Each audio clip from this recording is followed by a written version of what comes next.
Hello, Full-Bodied family, and thank you so much for tuning into an episode of Full-Bodied Crime. My name's Kayla, and I will be your host for the show.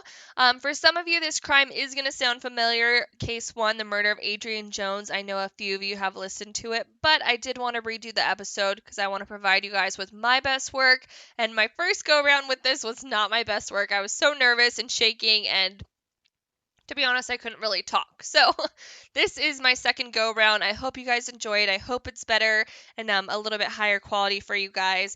Don't forget to follow along with the crime on FB_crime on our Instagram page. Look for case 1. You'll see the cover photo of case 1, and then the pictures of this case are right behind that if you keep swiping. But if you do continue to swipe, it will be a spoiler alert on pretty much everything I post. So just know that as you go along. Feel free to follow us on Instagram. Follow us on Twitter at Full-Bodied Crime. Email us full-bodiedcrime@gmail.com. What else? Facebook, Full-Bodied Crime. YouTube, Full-Bodied Crime. And our website, full-bodiedcrime.com. You guys, your reviews are so important to me, so please give us a review on anything you listen on, whether it's Buzzsprout, Spotify, Apple, Google. Please just go give us a follow and a review and subscribe and do anything you can because I really have been enjoying bringing you these crimes and I hope it continues to go well. So just thank you so much for your support, and without further ado, let's get into case 1. So today we're going to discuss the murder of Adrianne Jones, also known as AJ. This murder is known as the Texas Cadet murder, and there's actually a documentary and a Lifetime movie about this case.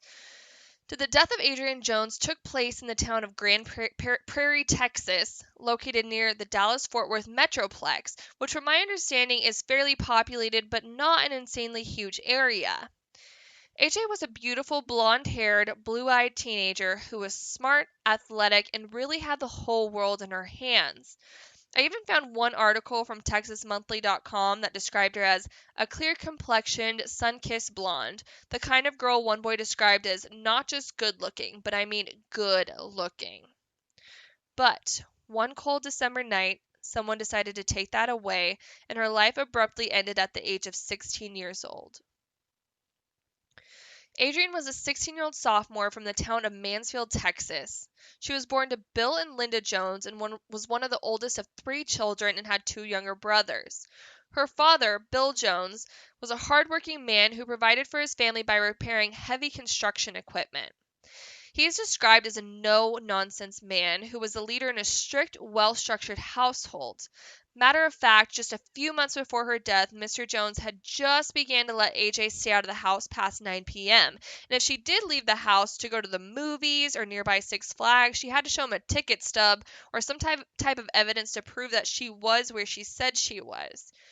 He'd even nailed her bedroom window shut so that she couldn't sneak out at night because apparently Adrianne was known for the occasional sneak out to go hang out with her best friends. Bill was actually quoted saying, "I truly feel that if we had some rules that kept her away from teenage temptation, we'd be okay." Which makes this even more heartbreaking. I mean, I remember being that age with strict parents, and even though they really did do so many things right, all the times that I did get in trouble, there was almost nothing they could have done different to prevent it. It's almost like in a teenager's genetic makeup, there's a small amount of rebellion, regardless of how strict and great the parents are. But AJ was all around a great child. She was beautiful, excelled in her academics. She was even taking honors classes and acing them with a 4.0. She studied for hours every night and was an amazing athlete. She was actually a soccer player but had a knee injury, and instead of relaxing and taking this as an excuse to recover like pretty much every other high school person would, AJ decided to join her school's cross-country team to get into better shape. She ended up doing so well in the 2-mile race that she helped her team qualify that year for the November regional meet. AJ was super popular around school, and with her beauty, personality, and drive, she was admired by the boys. AJ did enjoy this attention, and her friends called her a big flirt. I mean, we've all been there, right? Linda Jones, Adrianne's mom, was actually said to help Adrianne put on makeup for 2 hours just to help her look like she wasn't wearing any makeup. Texas Monthly reported that when Linda asked AJ why she put on so much makeup, AJ replied with, "Mom, you never know who I might meet." This tugs at my heartstrings because it seriously felt like yesterday being 16 and feeling like you could meet your future significant other in pretty much every situation of your life. Like when you're going to the grocery store, you're going to have some like life altering moment where you meet the love of your life, and it's just, crazy. The good old days. So I totally know what AJ was feeling in this moment. Anyways, not only was AJ a great student, beautiful, extremely popular, and an amazing athlete, but she also had a job where she worked 20 hours a week. At this job, she was described as a superstar employee. I mean, all around, she was an amazing teenager who was driven, loved, and going to do amazing things for this world. Her dream was to study behavioral sciences at Texas A&M University, and it's so unfortunate that we were not able to see the successes she would have accomplished in her life. I mean, she accomplished so much at such a young age that she really would have been able to take on the world. So, the last night she was seen by her parents was December 3rd, 1995. Adrienne and her mother had a night like any other. Adrienne returned home from her job at the Golden Fried Chicken restaurant. After she got home from work, her and her mother went to the gym for about an hour. Then the two went back to their house. After returning home from the gym, everything still seemed normal. Adrienne got ready for bed and talked to her boyfriend on the phone. Now, usually her phone curfew was 10 p.m., but her parents were a little more lenient this night because AJ had a boyfriend, Tracy Smith, who was out of town that weekend on a family trip. And so, since he was busy with family, AJ's parents let her stay up late on the phone and talk to him for a few more minutes before bed. But her mother did notice that for a brief moment when on the phone with Tracy, AJ clicked the phone over to the other line and whispered something really quick before switching the conversation back to her boyfriend. Her mother asked who she was talking to, and AJ replied with, "Oh, that was David from Cross Country, and he's just upset about something." Linda then let her talk to her boyfriend for a few more minutes, but then around 10:45 p.m., Linda told AJ to turn off the lights and go to bed. In this moment, looking back, she did recall that AJ seemed somewhat anxious, but Linda didn't think too much of it. I mean, Adrienne turned off her lights and went to bed. Everything seemed normal. But that was the last time Adrienne's family saw her alive. The last time they would hear her voice in person, and the last time Bill and Linda would ever have a routine night with their daughter. After Adrienne went to bed, she would never be seen alive again. A little bit after midnight, one of AJ's younger brothers heard a truck outside and got out of bed to investigate the noise. He did see what he thought was a pickup truck driving outside of their house, but he just went back to bed and kind of wrote it off. The next morning, the Jones family woke up. Everything still seemed normal, except Adrienne was not in her bed. She was not in the bathroom, not eating breakfast, just nowhere to be found. Adrienne's younger brother, Justin, woke up his mom around 7 and asked her where Adrienne was. Now, Linda wasn't immediately alarmed, and although they couldn't find AJ, they tried to come up with a logical explanation and assumed that maybe she had gotten up early and decided to go on a run before school or go to the school early and start studying. But when her parents found her running shoes, they knew that AJ wasn't on a run, and this is when they became increasingly concerned over where their daughter was. By noon, Linda was in sheer panic. She called her husband and told him that something was really, really wrong. Adrienne wasn't at home. She wasn't at school. She was literally nowhere to be found. And unfortunately, their worst nightmare would soon become a reality.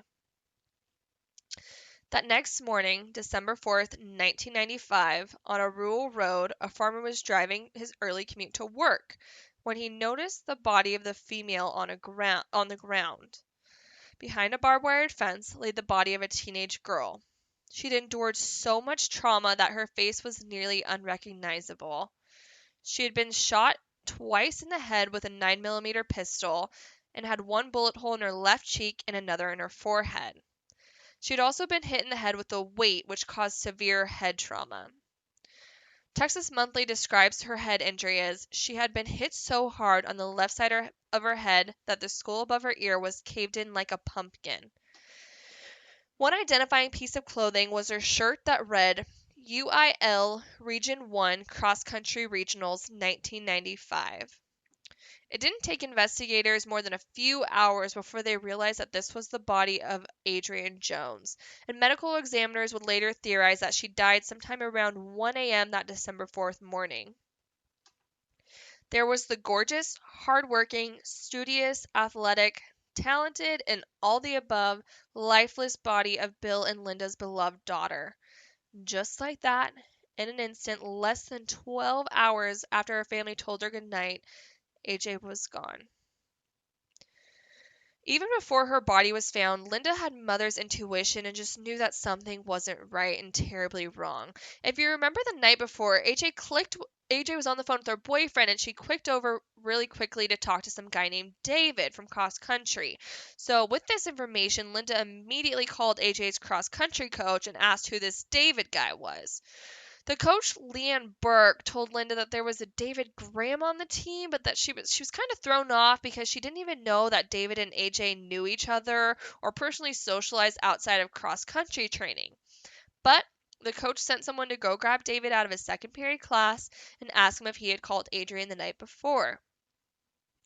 Now, David seemed somewhat baffled by this question and said, "Did I talk to Adrianne? No. Why would I?" Investigators did end up looking into David and conducting an interview, but they were sure that David didn't have anything to do with her disappearance and the murder. I mean, David was a young man who seemed to have a good head on his shoulders. He was a senior at Mansfield High School, a battalion commander of his high school's ROTC program, was enlisting in the military, a good cross-country athlete. I mean, he just didn't fit the description of a murderer, especially the monster that brutally killed AJ. Also, David's name wasn't even stored in Adrianne's phone book, so it didn't seem fitting that he was the David who had even called her the night before her body was found.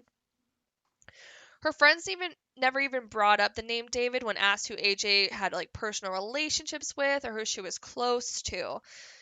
David even attended Adrianne's memorial and was seen to be teary-eyed, which showed that he was grieving along with the rest of the Mansfield High student body. So at this time, he completely did not seem fitting as a suspect, and detectives brushed past David, write him off as a suspect, and continue working hard to establish suspects and figure out who did this to AJ. One of the first suspects was a previous Mansfield teen who was actually arrested for assaulting one of AJ's best friends for apparently messing around with her boyfriend at the time. She had assaulted AJ's friend with a baseball bat, even broke her cheekbone, and gave her a concussion. Not only did she assault AJ's friend, but she also shot her boyfriend after he had allegedly had a sexual encounter with this girl. So after the assault of AJ's friend and the shooting of her boyfriend, AJ actually testified in the case against her, and it is rumored that after AJ's testimony, the girl said to her, "I'll get you for this." Now, this was definitely a person of interest for detectives, but after further investigation, this girl had a solid alibi, and she was given a polygraph, which she passed, and so she was eventually ruled out as a suspect. Bill and Linda Jones had their suspicion over AJ's boyfriend, Tracy, but he was supposedly out of town with family at the time of the murder, and he also passed a polygraph, and there was no substantial evidence showing any involvement in the crime. However, after interviewing Tracy, he did provide another lead. Returning back to their last phone conversation, Tracy actually said she answered another call from a man named Brian, not David like her mother claimed. Matter of fact, Tracy even said that AJ said this Brian guy was depressed and wanted to meet her later that night to talk. Now, there was a Brian that police were quickly interested in. Detectives had found out that there was another Mansfield High teenager named Brian McMillan, and after further investigating him, he did sound like a promising lead. Brian had previously worked near a location where AJ worked, and apparently he'd become infatuated with her. Linda Jones actually reported that he began to bother her so much that when she saw him coming, she started ducking her head behind the counter at her work. So, I mean, he is someone investigators were definitely interested in. And now, when investigators finally interviewed him, he initially said he had no recollection of an Adrianne Jones at all. But he later confessed that he did, in fact, know her. He was also asked if he had talked to her the night of her murder, and he said he was unsure if they spoke. At this point, Brian is really peaking at the top of detective suspect list.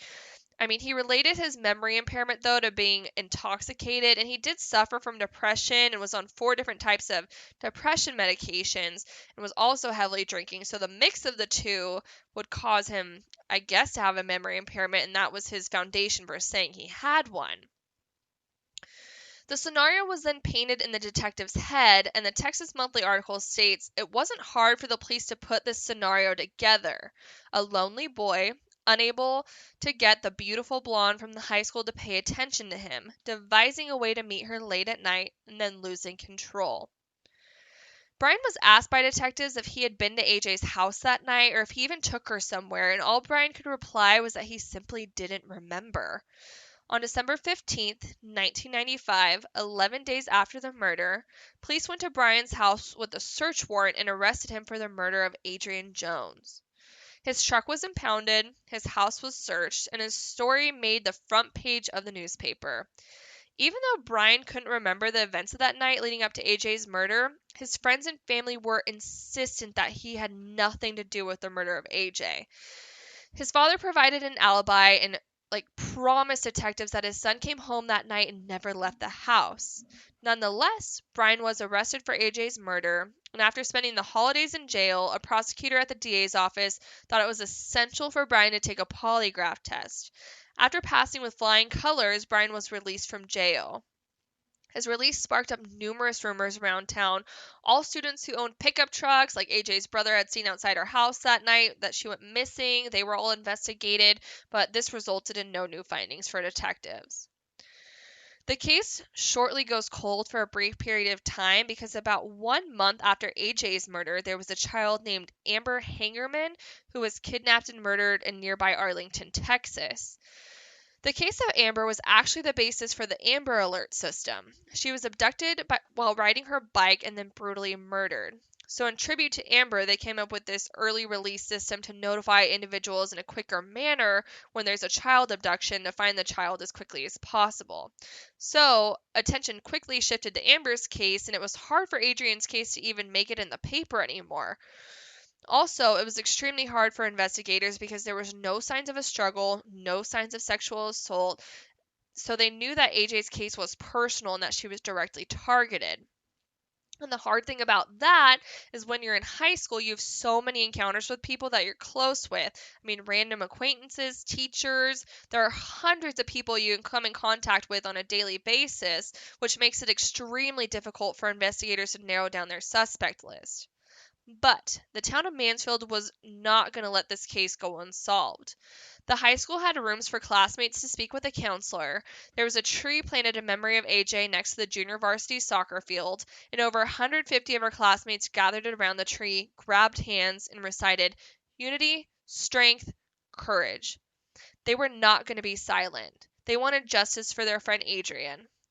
Linda Jones, Adrianne's mom, even consulted psychics to find out what had happened to her daughter. She wore some type of item of her daughter's every single day, and her parents even left the light on in her room at night, wishing they could just wake up from this nightmare, that their daughter would just find her way back home.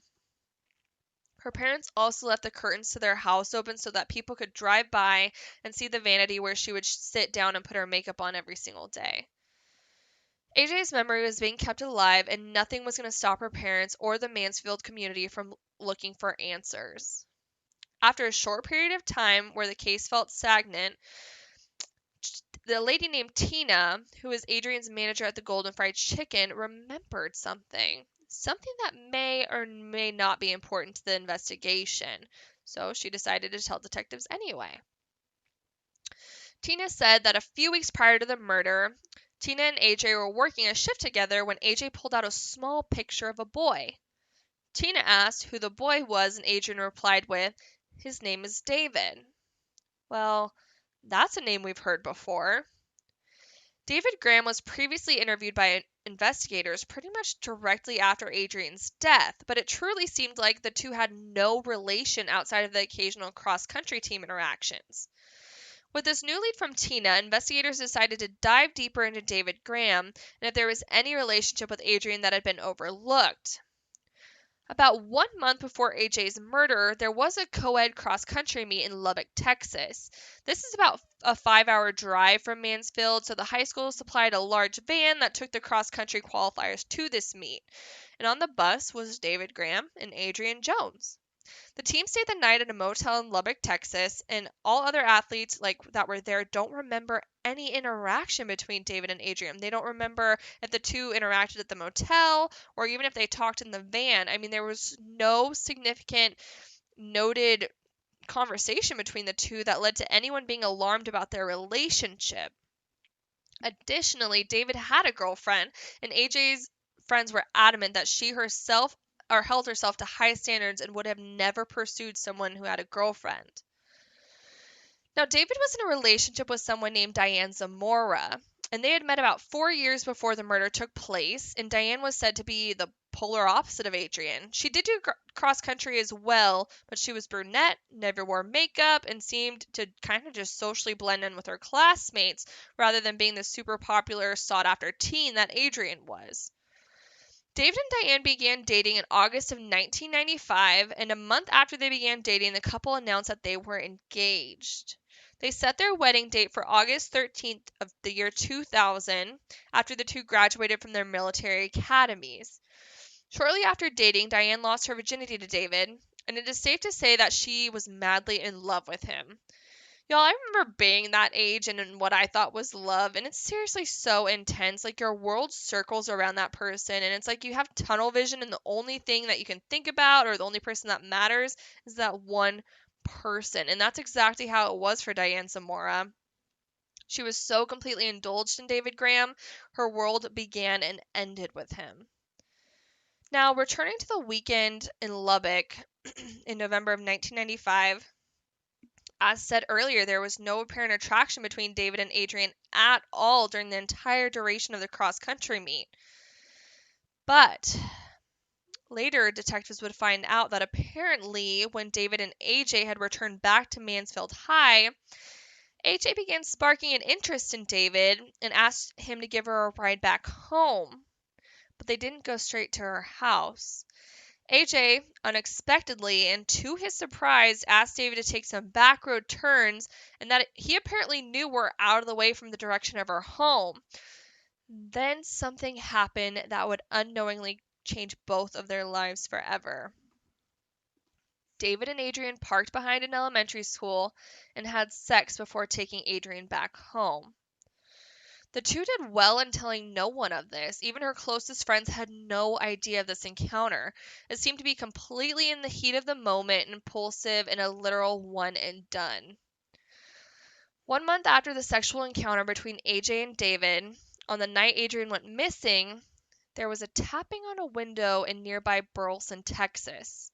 A man looked out the window to see his friend David, accompanied by his girlfriend Diane. He let the two in, saw that they were both visibly upset and that their clothes were covered in blood.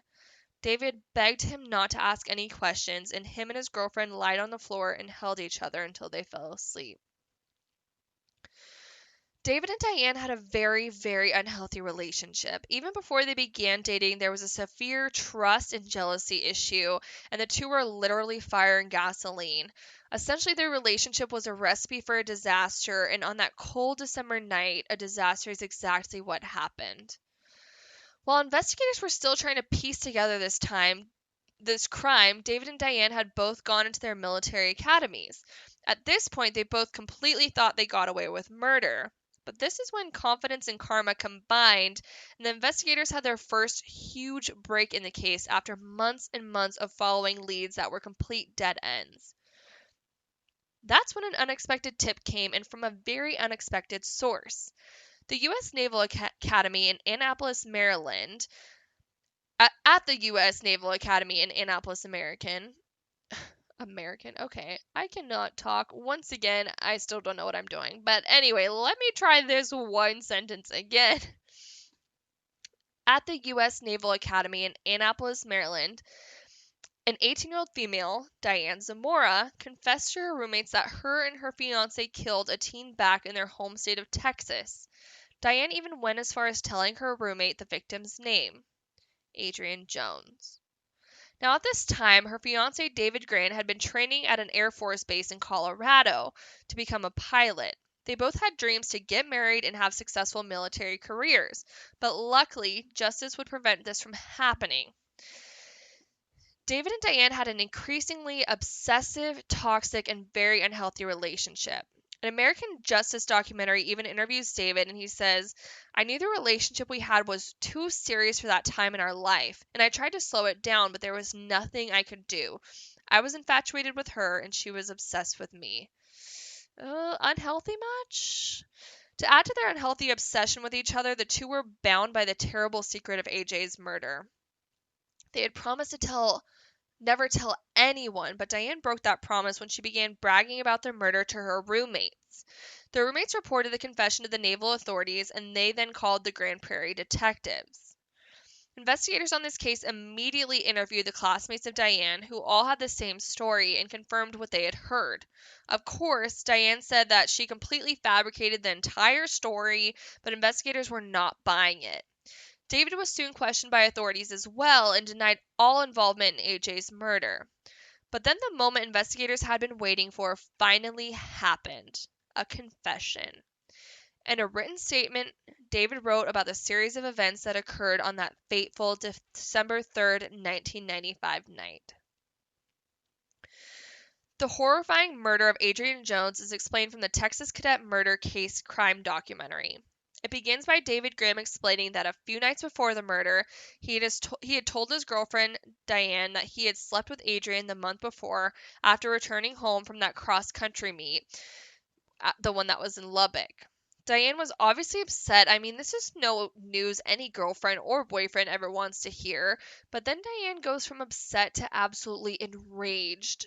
She tells David that he must do the unthinkable and that AJ needed to be killed. David's written statement says, the only thing that could satisfy her womanly vengeance was the life of the one that had, for an instant, taken her place. He said that he felt so guilty and was afraid of losing Diane that in order to purify, quote, their love, he knew he had to kill Adrianne. So him and Diane formulated a plan, and on the night of December 3rd, David had called Adrianne and told her to sneak out and meet him around midnight. Meanwhile, he had packed a bag with gym weights and a gun. He wrote initially in his confession that the plan was to break her young neck and sink her in the bottom of the lake, but that didn't happen. Adrianne thought she was sneaking out for another sexual encounter with David, so just as planned, Adrianne snuck out of her house around midnight and got into the passenger seat of his car. David drove her out into the middle of a deserted field, and Adrianne had no idea that these were the last few moments of her life.